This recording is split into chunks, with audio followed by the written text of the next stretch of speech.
Why life has no meaning without this ancient Buddhism insight. The 10 Perfections are a list of teachings that provide focus for living everyday life in a way that has meaning and purpose, at the same time developing the path to awakening. This emphasis on purpose is in line with the nature of the mind itself, which is purposeful.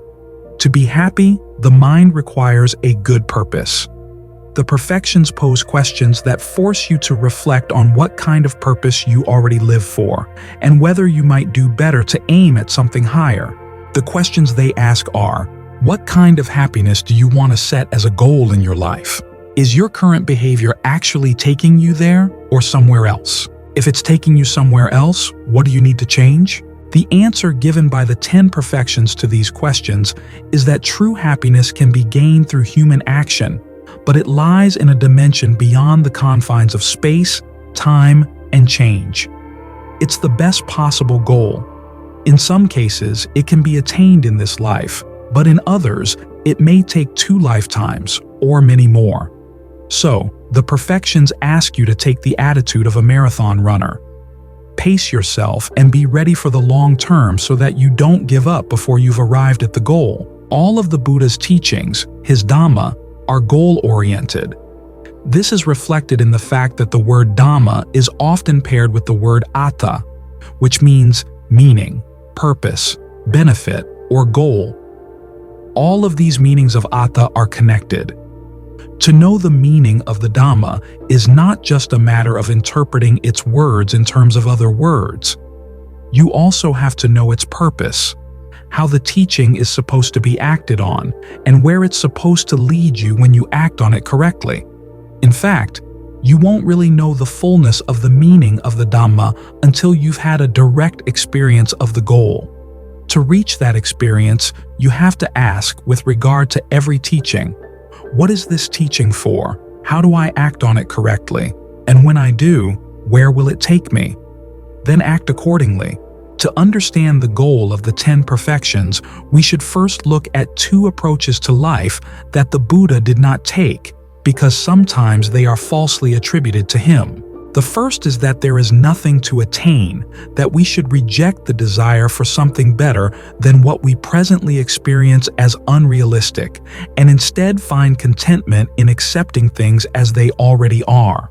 A while back, I was watching an interview in which a Dhamma teacher was saying just that happiness lies in simply relaxing and accepting things as they are, with the realization that they cannot be changed. The woman who was interviewing the teacher said, "But isn't this defeatist and pessimistic?" And the teacher said, "Only if you think about it." Now, the Buddha was not defeatist, and there are no images in the canon of relaxing your way to awakening. All of its images are of search, struggle, and mastering skills. As the Buddha said, the path is a path of victory. Unexcelled victory in battle, he called it. And he certainly didn't say not to think. We end desire not through resignation, but by using our discernment to strategize, to find a path to a happiness so complete that there's no more need for desire. It's found, not by lowering your standards, but by finding good standards and then raising them. To do that, you have to expand your imagination as to what you're able to do. The second approach that the Buddha didn't take was the materialist approach, claiming that the death of the body is the end of consciousness, so that we have to find our goal solely in this life.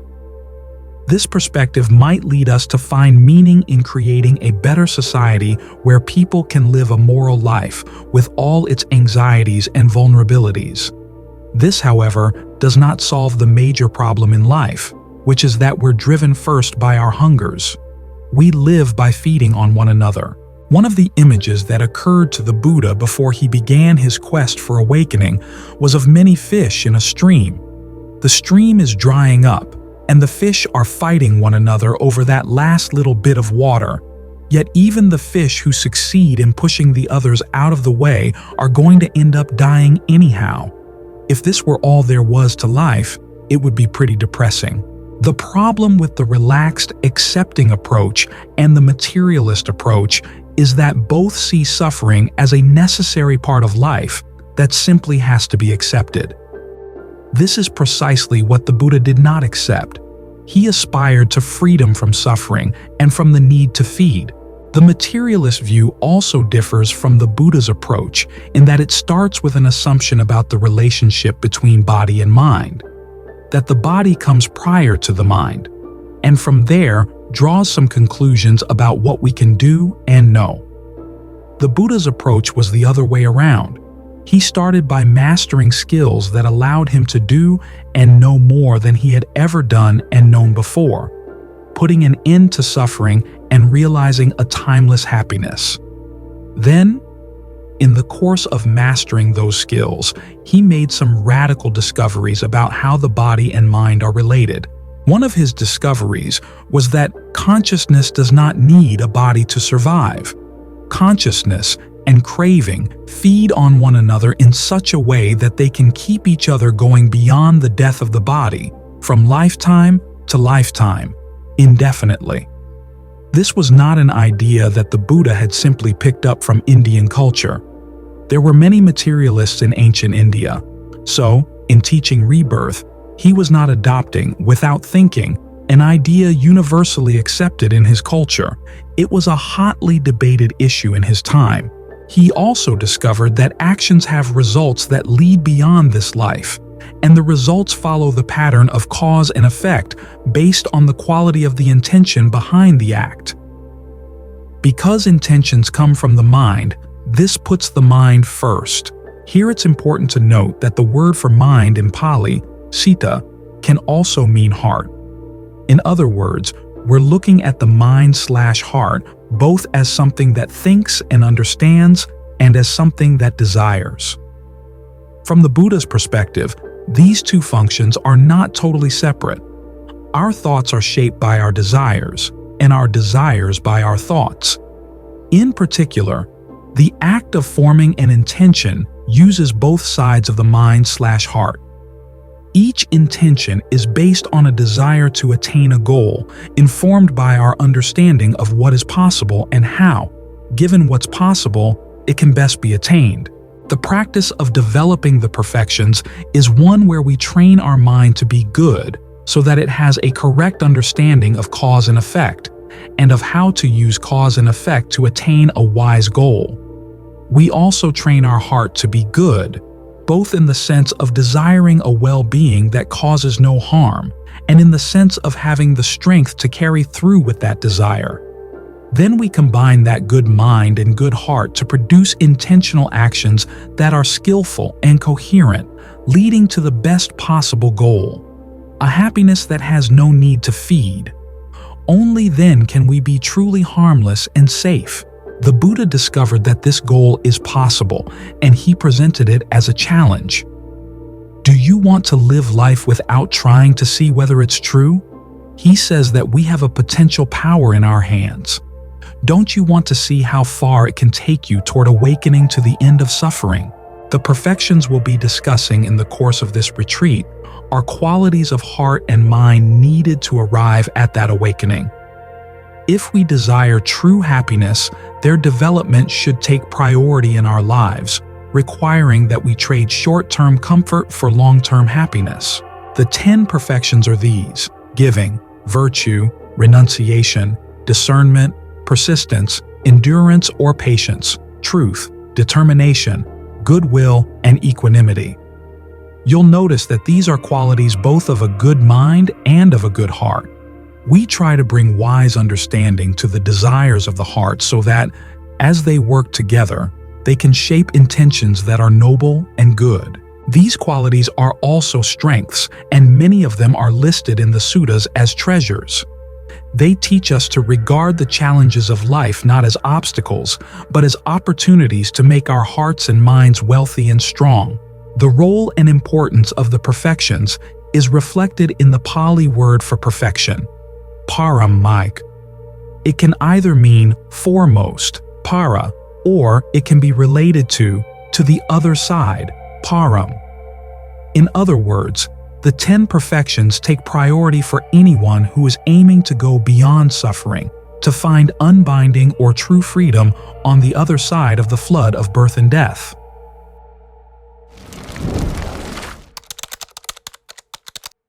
The meaning of insight.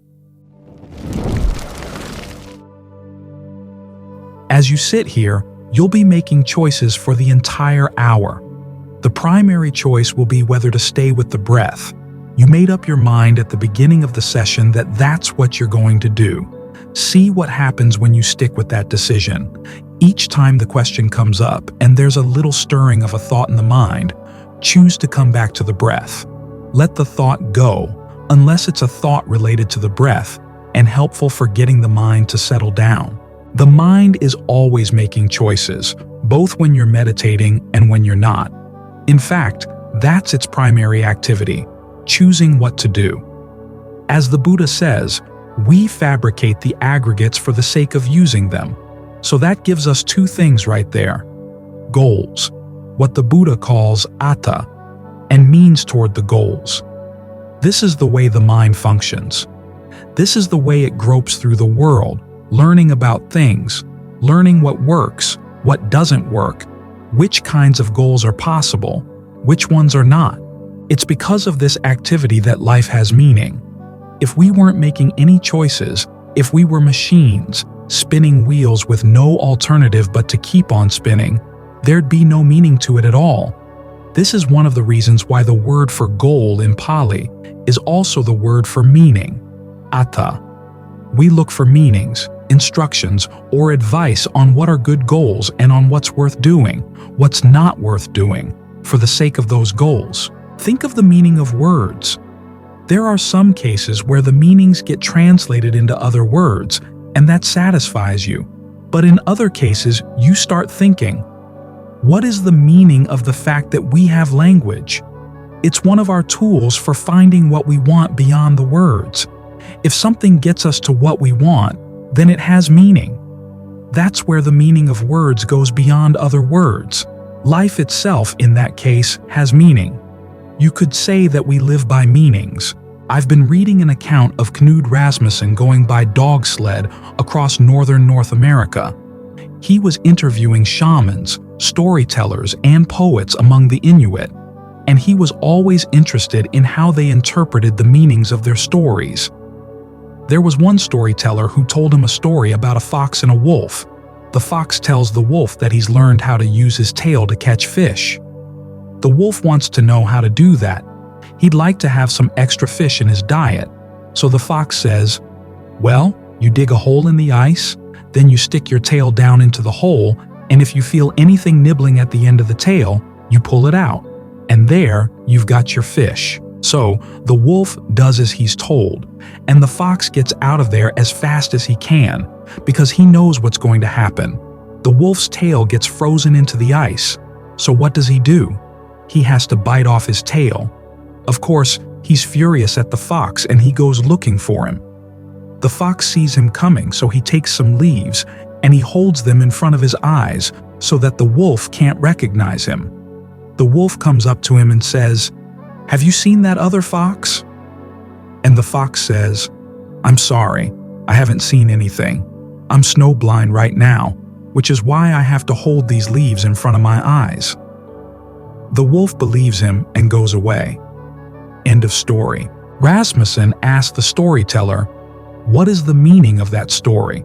And the storyteller said, "Why do you have to have a meaning? This is the problem with you white people. You have to have meanings for things." Well, in one way, the storyteller was right, and in another way, he was wrong. If the story were totally meaningless, if it weren't amusing, if it weren't entertaining, there would be no purpose in telling it. It does have a purpose, which is entertainment, but it doesn't have a moral, aside from teaching you to be really careful around foxes. For the most part, though, our best stories do have meanings in the sense of telling us about how to conduct our lives. Those are the satisfying stories, the stories that give us some sense of direction, some advice on what's a good attitude to take toward life. So it's only natural that we look for the meanings of things, which we can then translate into how we make choices in our lives. This is why the Dhamma has an Attha, a meaning, a purpose. It's designed to satisfy that desire. It gives us a worthwhile goal, and it teaches us the means to the goal, what's worth doing that will take us to the goal. That's what insight is all about. Teaching us what's worth doing for the sake of a really high-level goal, putting an end to suffering. Sometimes you hear insight defined as just seeing the nature of things. Well, what good is that? Unless there's something about the nature of things that you can put into action to serve your purposes. That's why the Buddha's basic teachings for insight are the Four Noble Truths. First, he teaches the problem, suffering. Then he teaches the cause of the problem, and then the means for solving the problem. In other words, the Noble Eightfold Path. The result is that you arrive at the cessation of the problem, the cessation of suffering, the Third Noble Truth. That's the goal. When you see the goal, then you know that you really have gained insight and you've used your insight properly. This is why stream entry is defined as attaining the Noble Eightfold Path, and why the crucial factor of the Noble Eightfold Path is right view, the Four Noble Truths. A person who's attained the stream is said to be consummate in view. In other words, you've really seen all four truths. There's another description of stream entry as seeing that whatever is subject to origination is all subject to passing away. It sounds like you're simply seeing the nature of things to come and go. But you have to stop and think, what is the state of mind to which that insight would naturally occur? If it's just a generalization about how life has been so far, everything you've seen so far seems to come and go, it's a pretty sloppy observation. You can't prove that it applies to everything.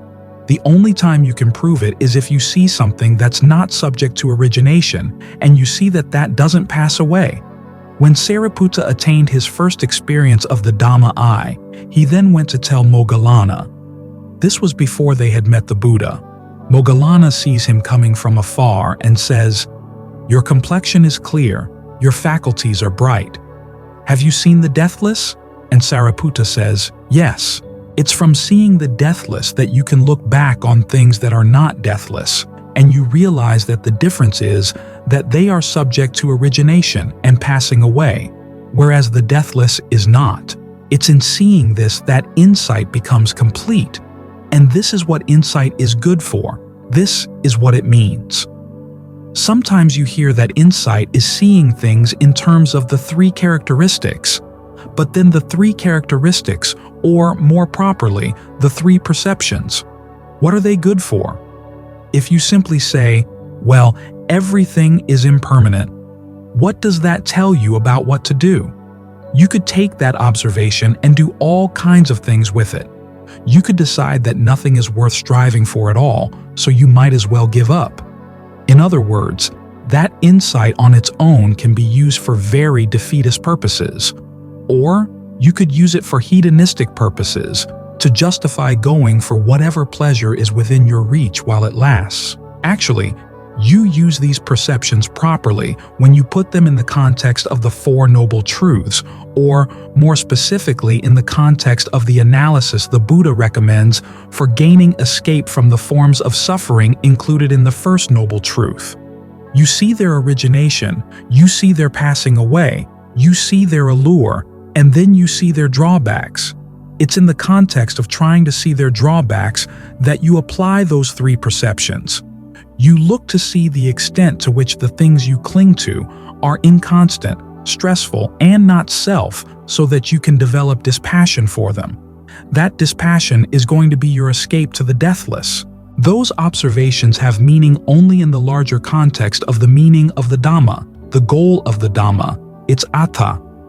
This is why, when the Buddha described his awakening, he never mentioned the three characteristics or even the three perceptions. They're there implicitly in terms of the duties of the Four Noble Truths, under the insight into the drawbacks of the things to which you cling, the insight that's for the sake of developing dispassion. But the Buddha never explicitly mentions them. He's explicit about the Four Noble Truths, though.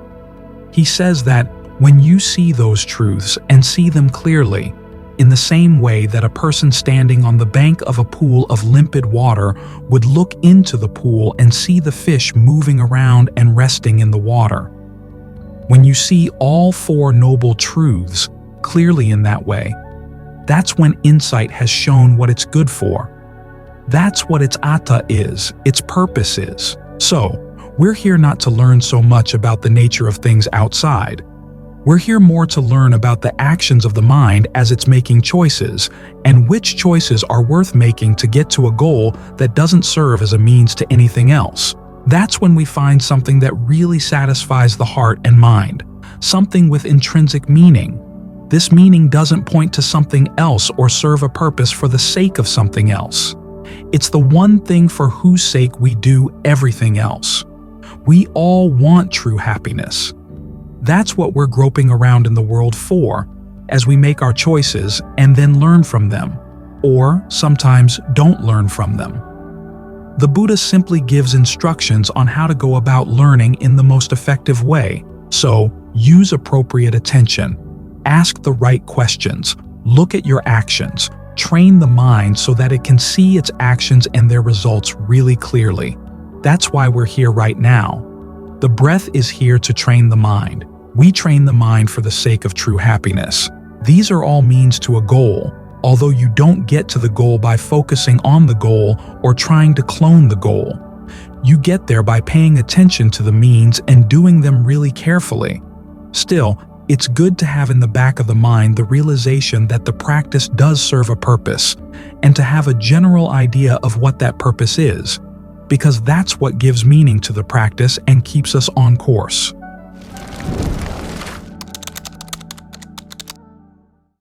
The Dhamma Eye. Maps of the path of Buddhist practice often highlight four major noble attainments that occur in stages. These attainments are called noble because they relate directly to the goal of the noble search, a happiness free from aging, illness, and death, from defilement, and from sorrow. The first of the noble attainments, portrayed metaphorically as stream entry in some contexts, as the arising of the Dhamma Eye in others, is a momentous event for anyone who experiences it. The Pali Canon describes it as immediately blissful, giving access to a personal experience of tranquility and unbinding, Nibbana, MN 48, and as having a radical long-term impact in at least three ways. To begin with, it marks a new stage in your relationship to the Dhamma. In line with the image of the Dhamma Eye, you have actually seen the Dhamma and are said to be consummate in view. One passage in the canon illustrates this point with the simile of a well. Standing at the edge of the well, you see for sure that there is water in the well, even though you don't yet touch the water with your body, SN 1268, the implication being that touching it with your body would stand for full awakening. But even just seeing the Dhamma makes a strong impact. Your confidence in the Buddha, Dhamma, and Sangha has been confirmed. You have no more perplexity or doubts about the Dhamma and are said to be independent of others with regard to the Buddha's message. In other words, you know for sure what the Buddha was talking about, that it was true, that those members of the Sangha who have practiced rightly have seen the same Dhamma, and you are mature enough to direct your own practice from that point on. Second, this attainment has an indelible impact on your behavior in that you have completed your training in virtue, although you still have further work to do in developing concentration and discernment. In the words of the canon, your virtues are now pleasing to the noble ones, unbroken, untorn, and conducive to concentration. The noble ones are also pleased because your virtues are not grasped at, and you yourself are not made of virtue, meaning that you don't take hold of your virtues to create a sense of conceit or self around them. You embody the virtues of the 5 precepts not out of pride, but out of a natural reaction to what you have seen in seeing the Dhamma. If you are careless in your actions, you will cause harm for yourself and for others. So, out of a pure desire to be harmless, you're careful in all you do. Finally, The first noble attainment has a decisive impact on your future course through the cycles of death and rebirth. Prior to stream entry, you face the possibility of an unlimited number of rebirths, and you could be reborn in any of the levels of the cosmos, from the highest to the lowest. After stream entry, though, you are freed from 3 of the 10 fetters that bind you to those cycles: self-identification views, uncertainty, and grasping at habits and practices. As a result, you face a maximum of only 7 more lifetimes, none of them below the human level. You are also now bound for awakening for sure, which appears to be the reason why the attainment is called stream entry. Just as a person who has entered the flow of a stream will inevitably reach the ocean, a person who has achieved stream entry will inevitably reach unbinding. Each of these last 2 points is illustrated with a simile. The first simile is a variant on the stream image. Instead of flowing along with a stream, you're trying to cross over a stream to the safety on the further shore. In this image, the first noble attainment is where you gain a footing, MN 56. In other words, you haven't yet reached the further shore, but you have reached the point near that shore where the stream is so shallow that your feet can be firmly planted on the stream bed. From this point on, you won't be swept away by the current. The second simile highlights the fact that the amount of suffering you potentially face in the cycle of death and rebirth is now drastically reduced. Prior to stream entry, that suffering can be compared to all the dirt in the world. After stream entry, it's like the dirt under a fingernail, SN 13:1. For an experience to yield such radical results, it must be extraordinary.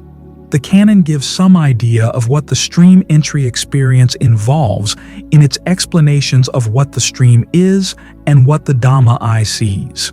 The explanation of the stream is the shorter of the two. The stream is simply the Noble Eightfold Path, SN 55:5. Because the stream enterer still has further work to do in developing concentration and discernment, which are covered by 5 of the factors of the path. This equation of the path with the stream seems to mark the point where all 8 factors of the path come together, even though not all of them are fully mastered. As for the Dhamma eye, every instance of its arising described in the canon is expressed in the same terms. Whatever is subject to origination is all subject to cessation.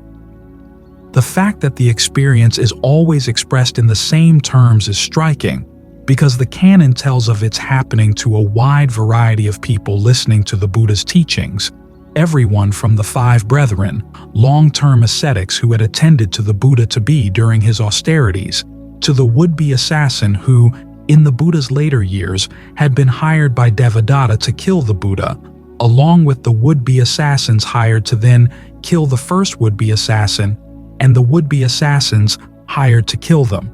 So obviously there's something universal about what this formula expresses. To understand what it means, it's good to look at the context, both the events that induce the Dhamma eye to arise and the impact that the arising of the Dhamma eye has on the mind. It can arise in a variety of situations, such as when one is meditating on one's own, but the canon tends to focus on instances where a person gains the Dhamma eye while listening to a Dhamma talk. Usually, the topic of the talk is the 4 noble truths, the truths of stress, its origination, its cessation, and the path of practice leading to its cessation. In some cases, where the Buddha deems that the listener isn't immediately ready to hear and accept the 4 noble truths, he prefaces that teaching with what is termed a gradual or step-by-step talk, in which the Buddha describes generosity, virtue, and the rewards of generosity and virtue in heaven. Then he reverses course to describe the drawbacks of even heavenly sensuality. When the listener is ready to regard renunciation of sensuality positively as a state of rest, the Buddha finally presents the 4 truths. The 2 major exceptions to this pattern are contained in the famous story where Sariputta, who, at that point, is a wanderer in another sect, gains the Dhamma eye when hearing the following verse from Venerable Assaji, And then again, when Moggallana in turn gains the Dhamma eye after hearing the verse from Sariputta, whatever phenomena arise from cause, their cause, and their cessation, such is the teaching of the Tathagata, the great contemplative, MV 123.5. What this short teaching has in common with the Four Noble Truths is the notion of causation.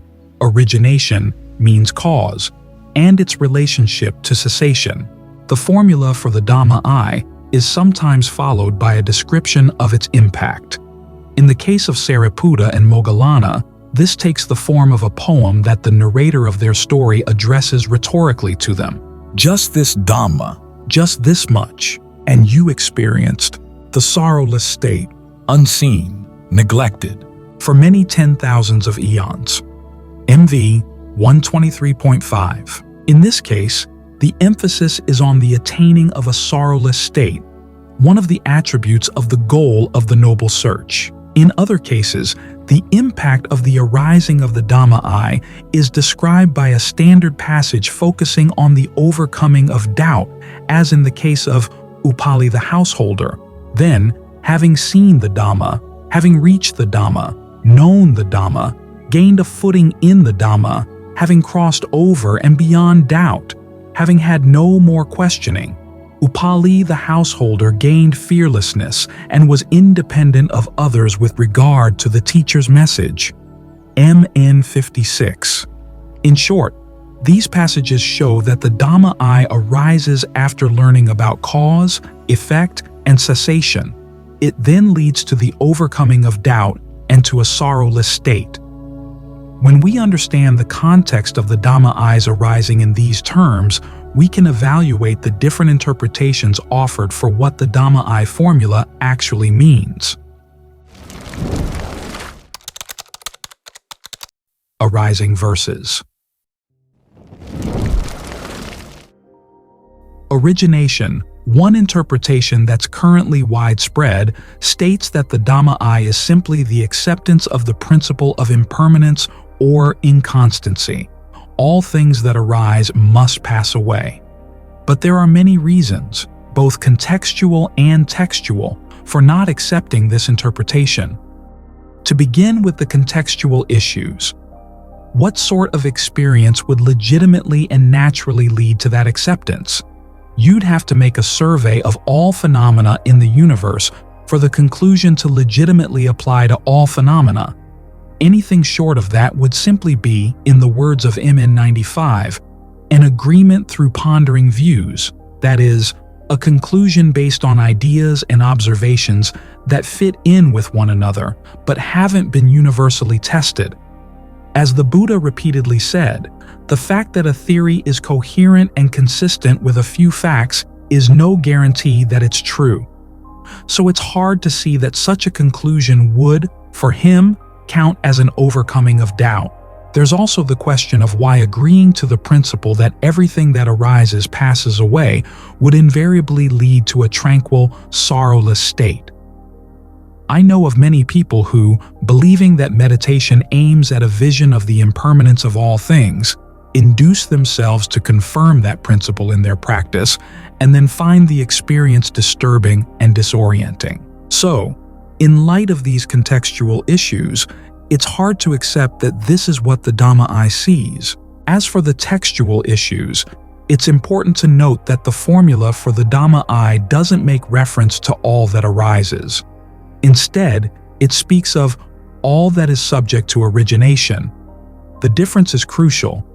Arising is simply an issue of appearing.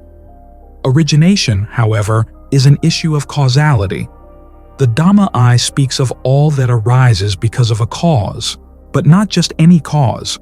Origination is most often used throughout the Pali Canon to refer to processes where the cause is in one's own mind.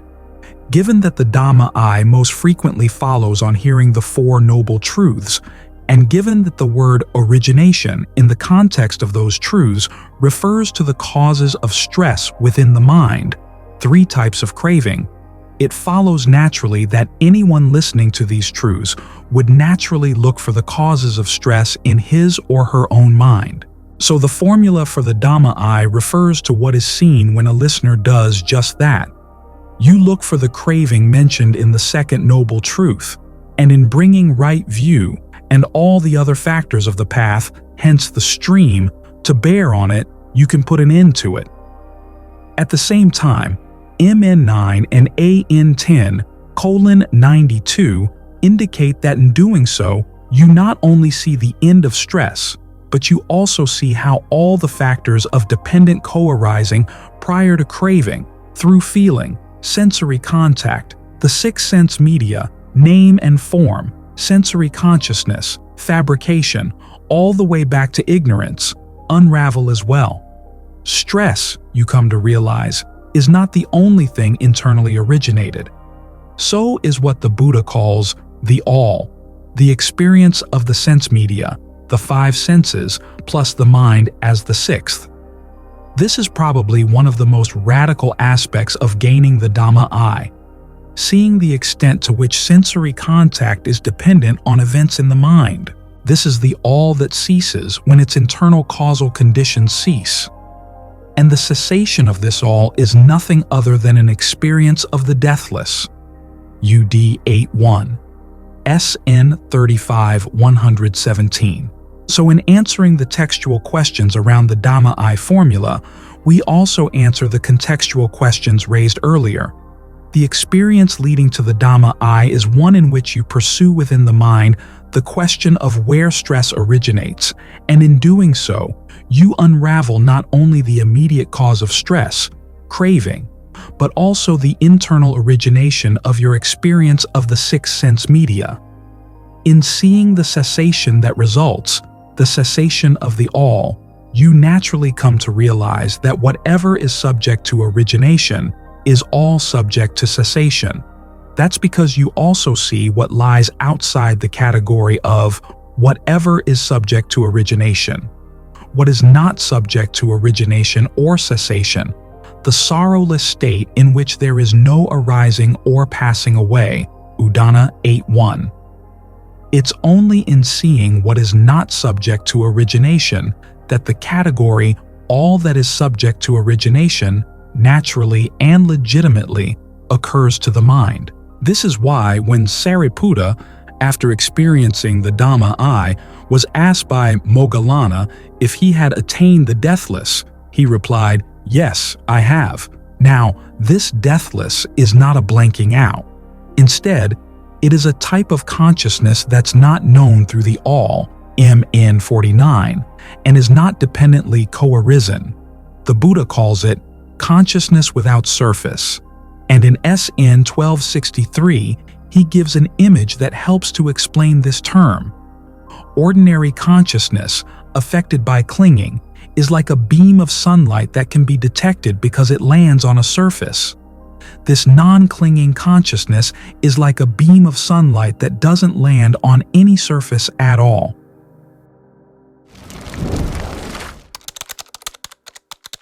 Cutting three fetters.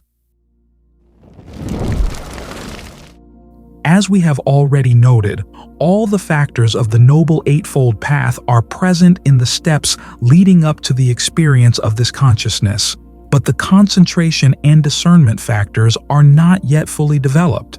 For this reason, the stream enterer simply sees the Dhamma of the deathless, but without fully touching it. Still, seeing just this much is enough to cut through the first three fetters. This is a point that has to be emphasized. The fetters are not cut by a decision or an act of will, which could easily be reversed. They're cut once and for all by seeing the deathless, and it's easy to understand why. To begin with, now that you've seen that the deathless is a reality and that the path is what led you there, you have no more doubt or uncertainty about the truth of the Buddha's teaching.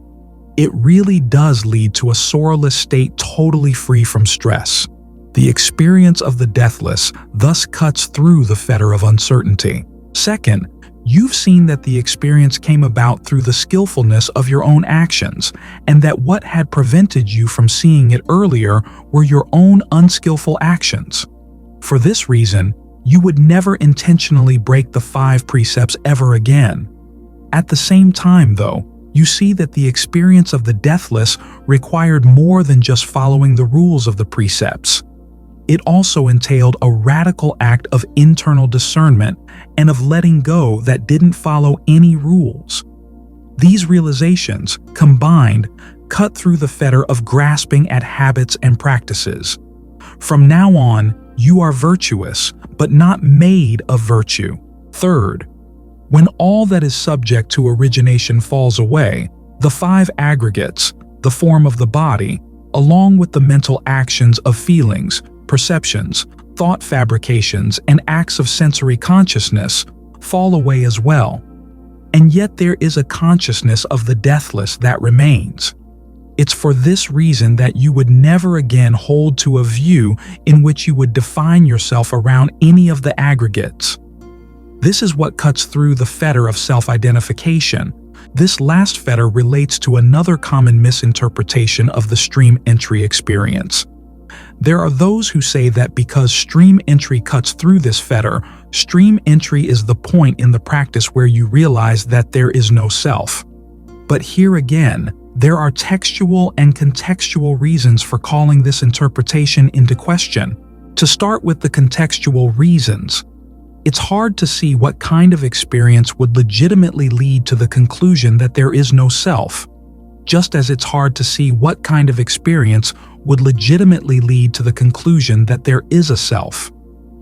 Now, it is possible, in the course of meditation, to experience a total blanking out, but the Buddha identified this as a state of non-perception, which, if you maintain it, leads to rebirth in the dimension of non-percipient beings who are not sensitive to anything at all, DN1, DN15, AN 924. This dimension is not a noble attainment, and nothing is known or remembered while in it. So there's no legitimate reason to conclude from such an experience that there is no self. It's simply proof that it's possible to deliberately bring yourself to a state in which you don't perceive anything at all. As for the textual reasons, the first is that the Buddha consistently avoided giving an answer to the question of whether there is or isn't a self, saying that either answer would side with an extreme wrong view, SN 4410.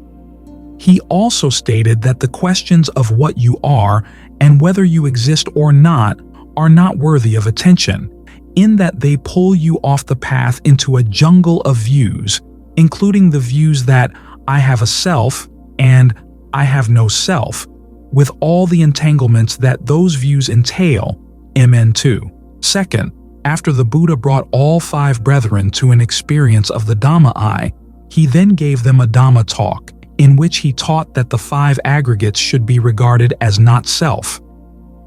If, in experiencing the Dhamma I, they had already come to the conclusion that there is no self, there would have been no reason for him to address this topic. They would have already seen it for themselves.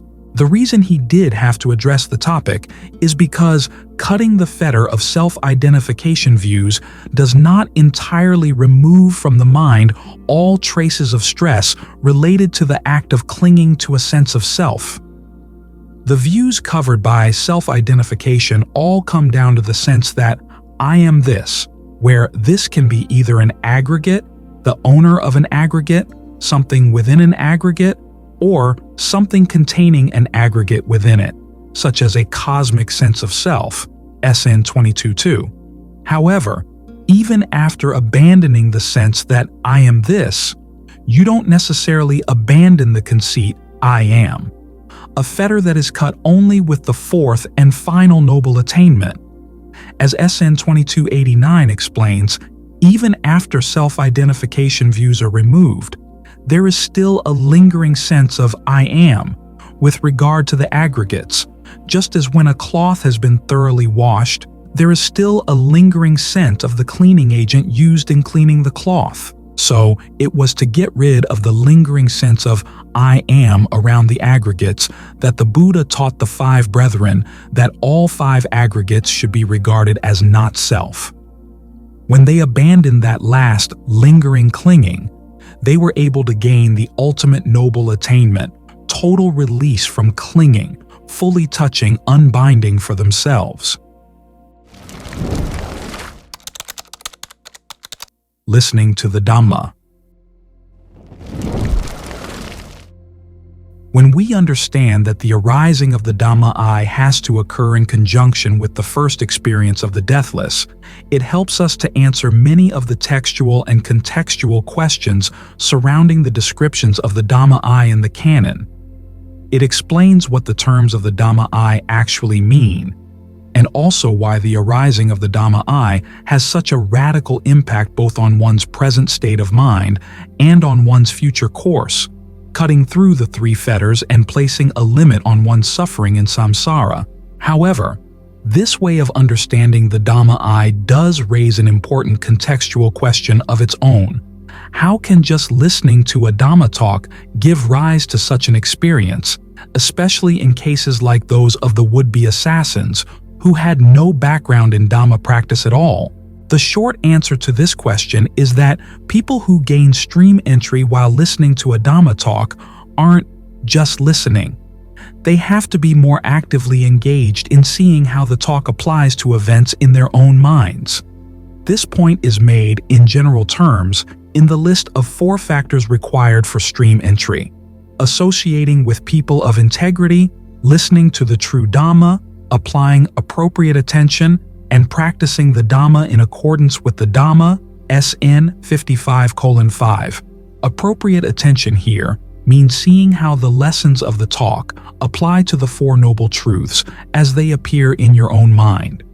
For example, seeing what the talk has to say about any stress you detect, about any factors that give rise to stress, or any factors that, if they're developed, could lead to its cessation.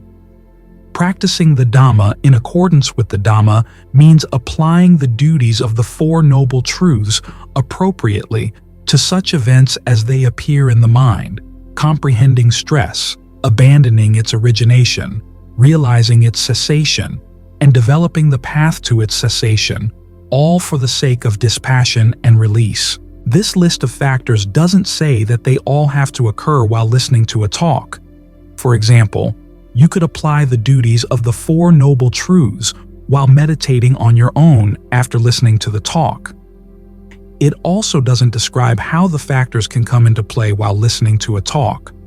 However, the canon does address this latter issue both in its descriptions of what ideally happens when you're fully engaged in listening to a Dhamma talk and in its descriptions of the Buddha's special skills as a teacher.